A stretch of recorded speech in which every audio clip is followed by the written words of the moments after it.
The sky was painted in a glorious mess of pink and orange, as if the sun couldn't decide which color it liked best before disappearing behind the horizon.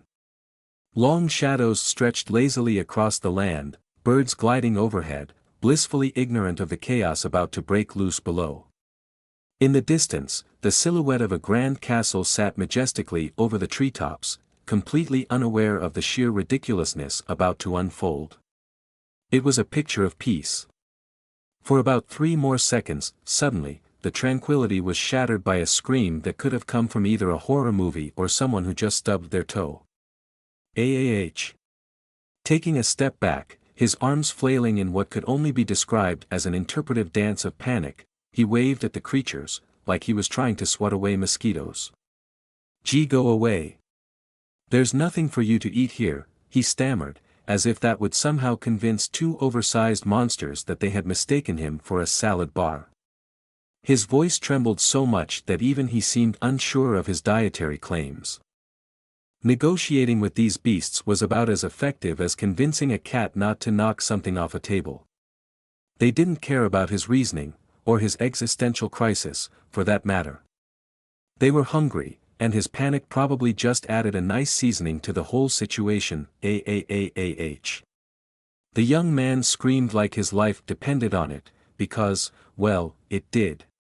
He spun on his heels, attempting to flee, but fate, it seemed, had other plans for him. Splurt. A sudden spray of blood splattered across the ground, freezing him in place. His eyes widened, and his feet faltered as he stumbled forward, wondering if he had just been turned into a human ketchup packet. He blinked, wiping the blood from his brow in a daze, squinting through the carnage. But something was wrong. He wasn't dead. Well, not yet. "Wait, huh?" he muttered in confusion, his voice cracking under the weight of disbelief. The monsters, for reasons unknown to him, had stopped advancing. Instead, before him stood a mysterious figure, cloaked in shadows with an arm outstretched, glowing with a radiant, swirling blue light. The air crackled with energy, and the nearby trees seemed to bow in deference to the immense power filling the atmosphere. "Who are you?" the young man stammered, staring wide-eyed, part in awe and part still confused as to why he was not being digested by now. The cloaked figure didn't bother with formalities. With a voice smooth yet commanding, they replied, "Sent by the Ashen Wizard, Raniel." The beasts, who had once seemed unstoppable, were now looking a bit hesitant. The ground beneath them rumbled ominously, and with a simple flick of the figure's hand, a blast of energy erupted. Symbols and runes whirled in the air around his hand like they were performing their own little light show. The creatures, moments earlier so eager to snack, were now airborne like a couple of giant, confused ragdolls. The creatures went flying, tumbling through the air like they'd just been smacked by the magical equivalent of a fly swatter.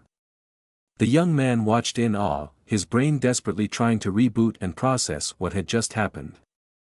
1 minute, he was lunch, and the next, his would-be killers were spinning like they'd signed up for a roller coaster without knowing the height requirements. The wind was still buzzing with leftover magic when one of the creatures let out a sharp KRE, as it was hit by yet another gust of energy. Claws and teeth flailed wildly as if they were trying to swim through a hurricane. A swift slash echoed through the clearing, slicing the air like the whole scene was being edited for extra drama. Amid the chaos, the cloaked figure spoke, their voice calm and almost casual, like they were narrating a documentary. "In the past, I made a deal with the stars to escape from the Demon King." The young man, still processing the fact that he hadn't become a chew toy, stumbled backward as the figure, now hovering slightly above the ground in a display of casual godlike power, continued, "by using balance." The creatures didn't care much for balance or diplomacy, though. One of them, clearly not getting the memo, let out a final, furious snarl and made a move. But with a simple gesture from the cloaked figure, it was slammed back into the earth with the force of a toddler's tantrum. Stomp. As a side effect of that deal, she thought to herself, her breath quickening with each step. The world around her seemed to blur as she sprinted, the sound of her footsteps echoing in the dense forest. "I can no longer run away from the Demon Lord. The realization hit her like a punch to the gut. The sky, painted with hues of pink and orange, contrasted sharply with the turmoil swirling inside her. The trees around her rustled ominously as if they were whispering the secret she wished to forget. But she couldn't forget, not with the curse burning within her chest like a wildfire. The demon lord's curse remains within my heart. She grimaced, feeling the weight of those words. It wasn't just metaphorical, she could literally feel the tendrils of dark magic gripping her, making it impossible to breathe freely. Her feet slammed into the ground, the impact sending cracks across the earth. Energy surged from beneath, her magic instinctively flaring up as she leapt into action. Because of that, I've decided that I can't continue adventuring, she thought. It was ironic, adventure had once been her freedom, her escape. Now, it felt more like a cage closing in around her. As the lightning crackled around her, the storm of power forming in her wake, she couldn't help but chuckle dryly. Boom! The earth shook, and with that, the last of the beasts was down for the count, leaving the young man standing in stunned silence, a witness to the raw power on display. "What is this?" he muttered, his voice barely more than a whisper, his mind somewhere between amazement and panic. His mouth hung open like a fish gasping for air, but no coherent words came out. It was as though his brain had been put on hold while the rest of the world continued to spin in magical mayhem. The cloaked figure, with the calm demeanor of someone who just took out the trash, turned and asked, "Are you all right?" "Ah, yes," the young man stammered, trying to regain some semblance of dignity. Thank you. I will make sure to return the favor." The figure gave a small nod but didn't seem particularly interested in the promise. "May I know your name, by any chance?" For a second, it seemed like the figure was about to answer with something profound, but they stopped, as if remembering a secret. "Ah, I am Ronnie," they cut themselves off abruptly, clearing their throat in the most awkward of ways. "Ahem. This path is dangerous. Be careful next time." The young man, still shaking, called out one last desperate, "Thank you," before sitting down heavily on the ground, questioning every decision that had led him here. Raniel, meanwhile, pulled their hood closer, thoughts drifting. "Phew," they mused, "I almost blew my cover." With a final glance over their shoulder, they confirmed their inner resolve. "I, Raniel, hereby announce my retirement from the battlefield." Raniel's footsteps faded into the night, the sounds of battle now a distant memory. After what felt like an eternity, Raniel came to a stop at a familiar place. It had been a long time since they'd walked this path. In front of them was the small, peaceful house they had known so well. "It's been a while since I've been here," Raniel said softly, as the gentle breeze carried their words into the still air. Raniel's footsteps continued along the path, unwavering. Their shadow stretched out beneath the trees, long and lonely. The title they'd once carried echoed in the silence. Asterisk, affiliate of the hero's party, the Ashen Wizard, Raniel. Asterisk, they walked with certainty, but their answer remained the same. "I am retired," they whispered, as if convincing themselves as much as the world around them. But even here, in the comfort of this serene place, an old question returned to haunt them. From the depths of their mind, or perhaps it was a voice from long ago, came the words, "Do you plan to defeat the Demon Lord?" When Raniel reached the door of the house, they paused. The weight of years and battles behind them, they pushed the door open. Inside, standing in the gentle glow of a lamp, was a familiar face. The older man looked up, worry etched into every line of his face. His voice was soft but carried the weight of all his years of caring. "Do you really have to go?" he asked, eyes searching Raniel's face for any sign of hesitation. Raniel stood in the doorway, the light of dawn casting their figure in shadow. Behind them, the world outside beckoned, but they lingered a moment longer, sensing the man's concern. The old man's voice broke the silence once more, his words heavy with warning. "Your whole life will be wasted. The master isn't done yet. Everything you learned about the path of magic will be wasted," he warned sternly, eyes narrowing. Raniel, standing by the door, looks back, his expression a little guilty but firm. The master, still not giving up, asks the big question, do you still insist on leaving? His face shows the weight of that question, as if hoping Raniel will have a change of heart. Raniel, however, knows what he must do. He bows deeply, his voice low but resolute, I will return, master. Cue the emotional music, if there were any, as the scene tugs at the heartstrings. The master, realizing there's no stopping Raniel, lets out a sigh, almost rolling his eyes. So be it, my foolish disciple, he mutters with a mix of frustration and fondness. As Raniel walks away, the master calls out one final challenge, bring the head of the Demon King when you return. Then I will take you back as my disciple. Oh, no biggie, right? Just bring back the head of the most feared villain in the land. But as Raniel walks away, a dark shadow looms over him, the trees and path now ominous. That was already 5 years ago, he reflects in the darkness. What happened in those 5 years? Suddenly, a familiar hand knocks on a door. Raniel stands at the entrance, his face hidden under his hood, quietly saying, I wanted to bring you, the Demon King's head. Dramatic? Yes. Has he brought it? Only time will tell. Inside, the master, now older and wearier, hears the knock. Who is it? He asks, his voice a mixture of hope and trepidation as he heads toward the door. Time for a long-awaited reunion, but is it the one they both expected? Things get serious for a moment. Our heroine grabs her cloak, revealing her face dramatically as if it's a big secret, except, it's not. But hey, you have to respect the effort. With a deep, serious tone, she says, like we didn't already know, but the theatrics are appreciated. And here comes our hero again, looking bright and cheerful, cane in hand like a walking fashion statement. With a wide smile that could melt hearts, she greets, I'm back, master. The sun shines down as if to say, welcome back. Her joy is practically contagious, cue the master's intense realization. His eyes go wide, his mind racing. You can almost hear the gears turning in his head. I see. Is this what it has come to? He mutters, as though the weight of destiny itself is suddenly dropping on his shoulders. Or maybe he's just realizing that things are about to get complicated. Either way, classic dramatic pause, the sunlight filters through the wooden beams as our main character, with flowing silver hair and a confident stride, walks up to the old master. Without missing a beat, they exclaim with admiration, as expected of you, master. You took one look at me and figured it out. Clearly, the master's reputation for being sharp is still going strong. Suddenly, the master grows more serious. So, did he leave any last words? He asks with a solemn expression.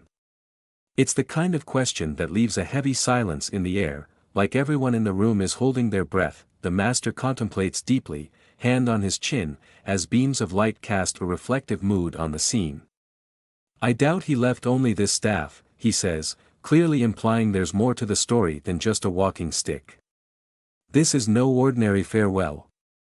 At first, I was worried about him, the master admits, thinking back to when all of this started. But then, in a dramatic change of tone, he adds, but after seeing his achievements, I was proud. Ah yes, the classic master moment where concern turns into pride. Now visibly moved, the master places a hand on his chest. I was especially proud, when I heard he subdued. He doesn't finish the sentence, but you can tell he's reminiscing about some grand feat, probably something epic and legendary. He's having a real emotional moment here. Raniel, sweating bullets, nervously tries to explain, the black dragon Belial, one of the 4 heavenly kings. Her panic is real now, and she pleads. Please, let me explain. You can tell she's hoping her master will hear her out before jumping to any conclusions. Nervously, the silver-haired character blurts out, I am Raniel, master, looking a bit flustered.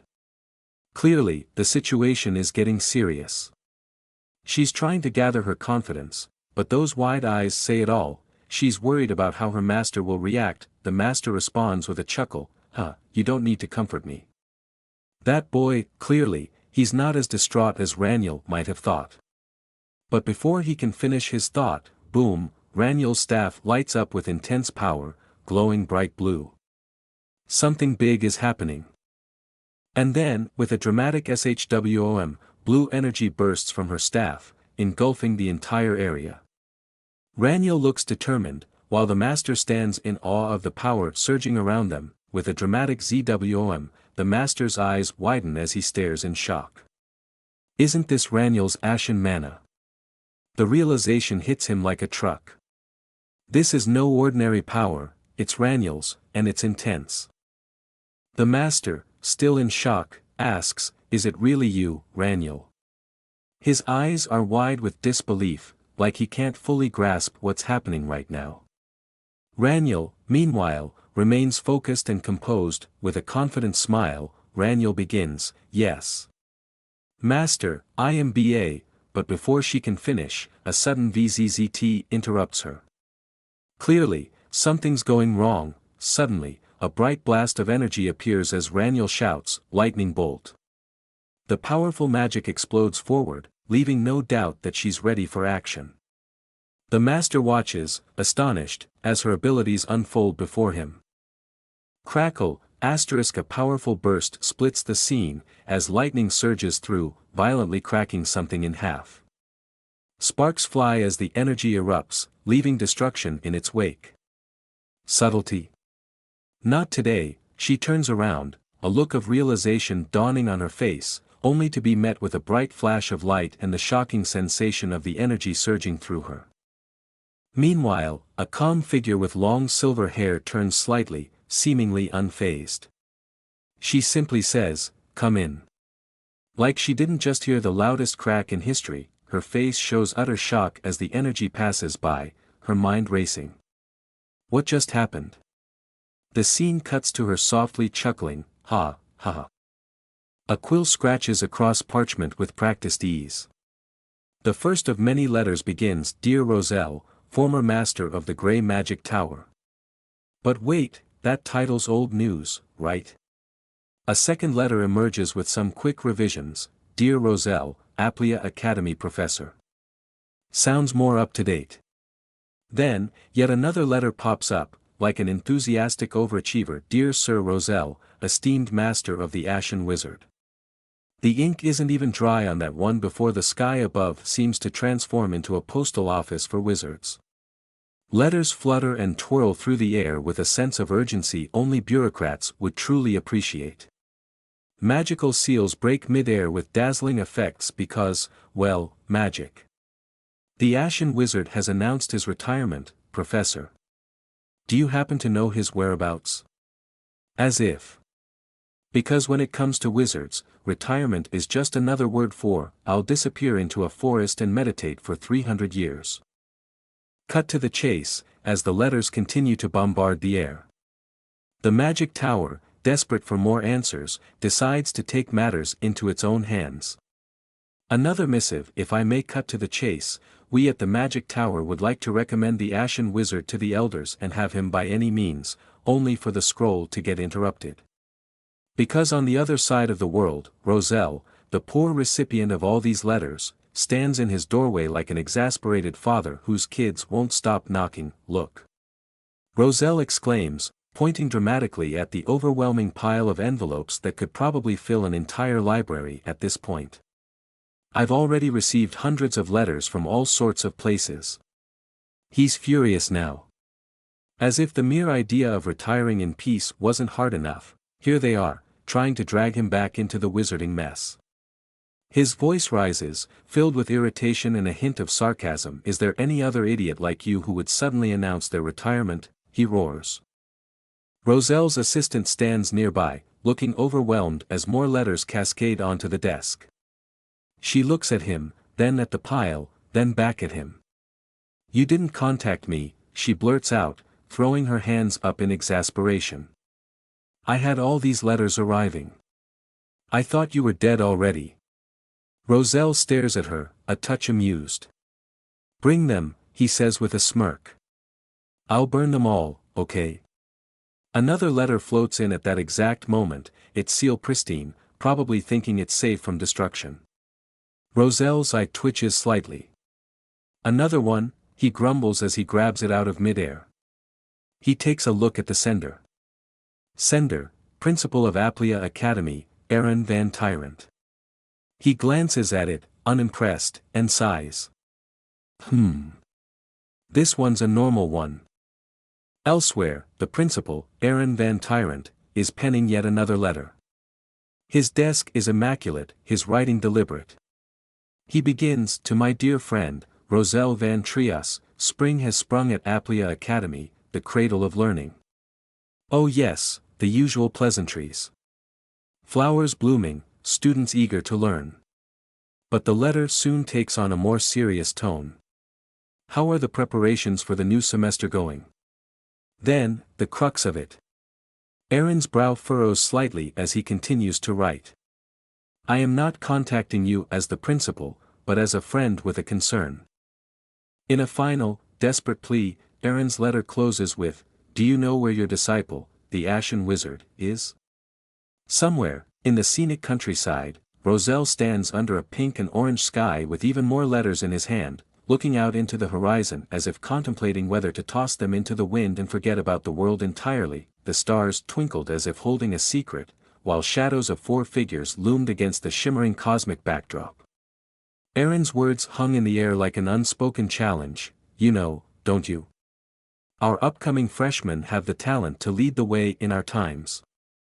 The glowing energy surrounding the students radiated with potential. It was as if the fate of the world rested on these individuals, no pressure, of course. Somewhere, someone probably thought, what could go wrong?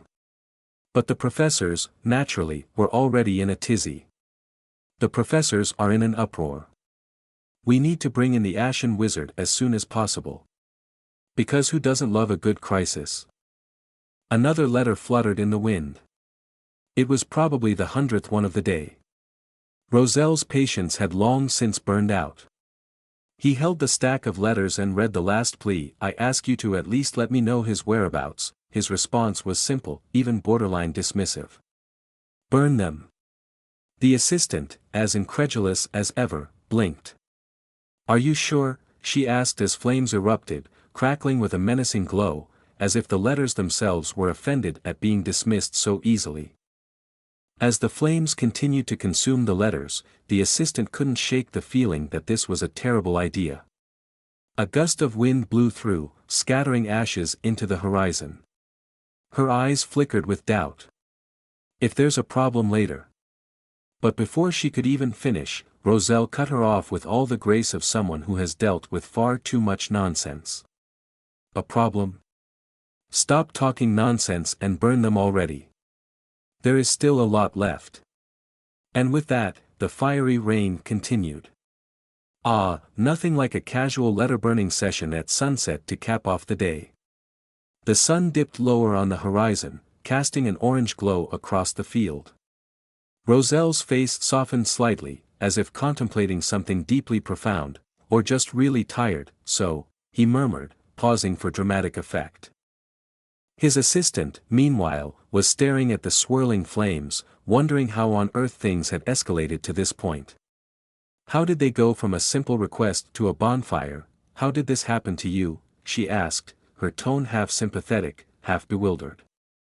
Roselle's casual demeanor didn't exactly give off wise sage vibes at the moment. Her question was met with a half-hearted shrug. He scratched his head and sheepishly replied, So you see. Roselle's memory flashed back to that night, his expression darkened as he recalled the not-so-glorious moment. After I quit the hero's party, I went drinking at a bar and got into a quarrel, the scene replayed like a bad tavern story. The dim lighting, the clink of tankards, and, bam, next thing he knew, he was caught up in some wild mess. A fight broke out, spells were thrown, things escalated quickly, and somehow, this was the result. And then I found myself like this, Roselle added, gesturing vaguely as if to say, oops. The assistant raised an eyebrow, unimpressed. How should I explain that? She thought to herself, wondering if this was a tale for the archives or something better left forgotten. Roselle stood there, his expression serious yet calm. The weight of the unknown hung over him like a cloud. I'm still uncertain as well, he finally admitted, the words echoing in his mind. For someone who had seen and done it all, even he wasn't immune to the doubts that come with new beginnings. Whatever, he muttered, brushing off the lingering feelings of unease.